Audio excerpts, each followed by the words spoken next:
kita masuk ke keruntuhan tarik. Kemarin sudah belajar keruntuhan seimbang, di mana kita harus mampu menghitung E balance, eksentrisitas balance, M balance, dan P aksial balance. Itu di contoh 82 yang sudah kita pelajari bersama. Nah, kita masuk ke prosedur keruntuhan tarik. Nah, itu bisa dibaca di buku di halaman 165. Nah, apa itu keruntuhan tarik? Kalau kapan terjadi keruntuhan tarik? Itu bila E-nya, kan kemarin kalau di 82 itu kan eksentrisitas balance yang contoh 82 itu besarnya 375,54.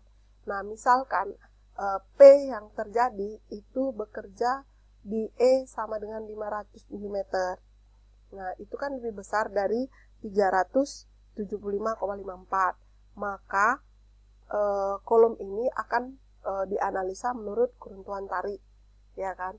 Kalau kita perhatikan prosedurnya itu di halaman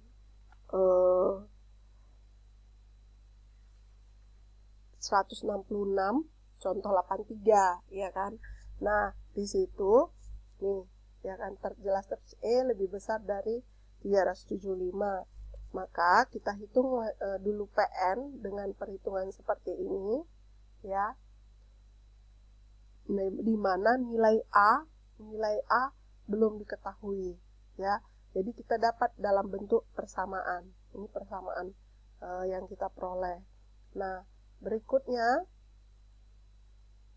kita lihat bahwa setelah memasukkan nilai ini, apa itu E aksen? E aksen adalah E ditambah D double aksen. E adalah E aksen adalah E ditambah D double aksen, ya kan?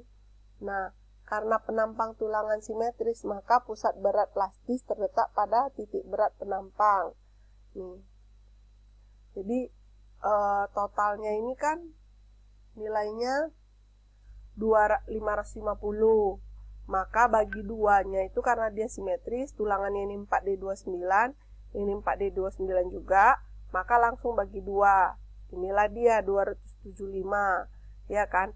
Maka untuk mendapatkan nilai 210 yang ini tadi itu adalah 550 dikurang 275. Ini dapat nilai 210. Nih. Yang ini. Ya kan? Itu namanya D double aksen nih. Nah. Nih. Ya kan? Baru E aksen itu tadi E kita 500 ditambahkan yang 210 yang kita cari. Dapat 710 E aksennya. Kita masukkan ke PN. Ini dia dapat persamaannya. Ada 2 persamaan dari langkah 2 dan langkah 3. Kalau disubstitusikan, ya kan, seperti ini.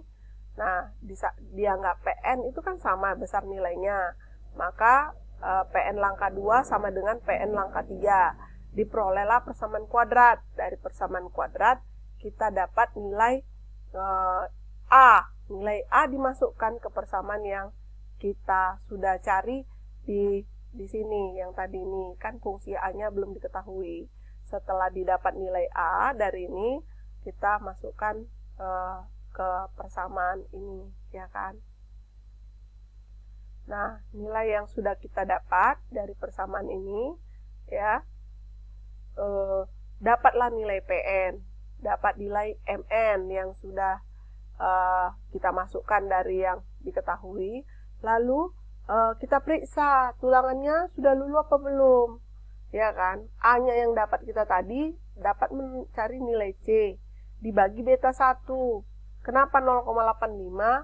Karena F aksennya itu kan nilainya dia lebih kecil dari 28 ya. Yang dari kan soal 83 itu dari 82 ya, 27,5 ya kan. Maka ini 0,85. Tetapi kalau itu lebih besar dari 28, maka seperti di halaman 35 kamu harus cari berapa nilai beta 1. Diperolehlah nilai C, ya kan? Masukkan ke persamaan ini, ya kan? Tulangan tekannya lulu apa belum? Ternyata dia lebih besar daripada 0,002 dari regangan luluhnya. Jadi regangan luluh tulangan tekan yang ada aksen itu kan artinya tulangan tekan. Dia lebih besar dari EY, maka dia sudah luluh. Lalu diperiksa juga tulangan tariknya. Nah, ini cara menghitungnya, ya kan?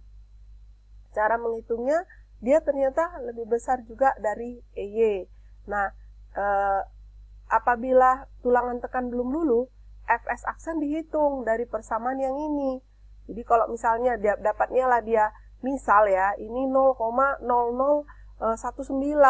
Nah, itu harus kamu hitung dengan persamaan ini dengan masukkan 0,0019 dikali ES. Ini ya, 200.000. Dapat berapa? Itu nilai Fs aksen. Nah, setelah itu kamu harus menghitung E-transisi. ET itu bisa kamu lihat di halaman, contohnya halaman 84. Itu memang pada balok. Kamu perhatikan, ET itu pada langkah 6, ya kan, ada di halaman 84, DT dikurang C per C dikali 0,003. Jadi DT-nya itu apa? Ini nilainya 485. Ya, 485 dikurang 210 dikurang C, ya kan? Ini yang dia DT dikurang C, DT itu, kalau D itu dia ke titik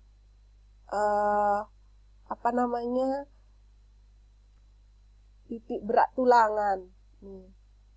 Ya.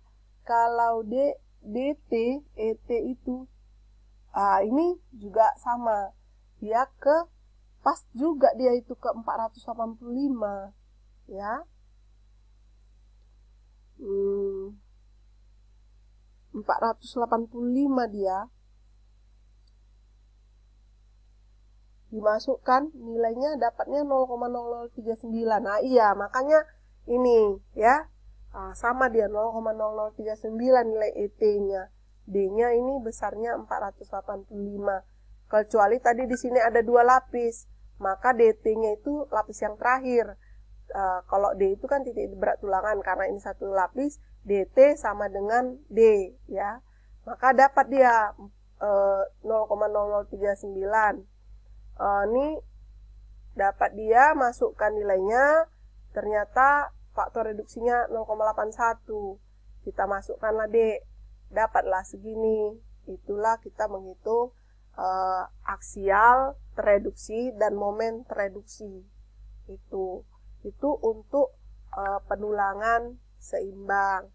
Kalau ada pertanyaan silakan bertanya, ya. Jadi nanti coba jawab di feedback. Ada pertanyaan saya, silakan semua mahasiswa menjawabnya.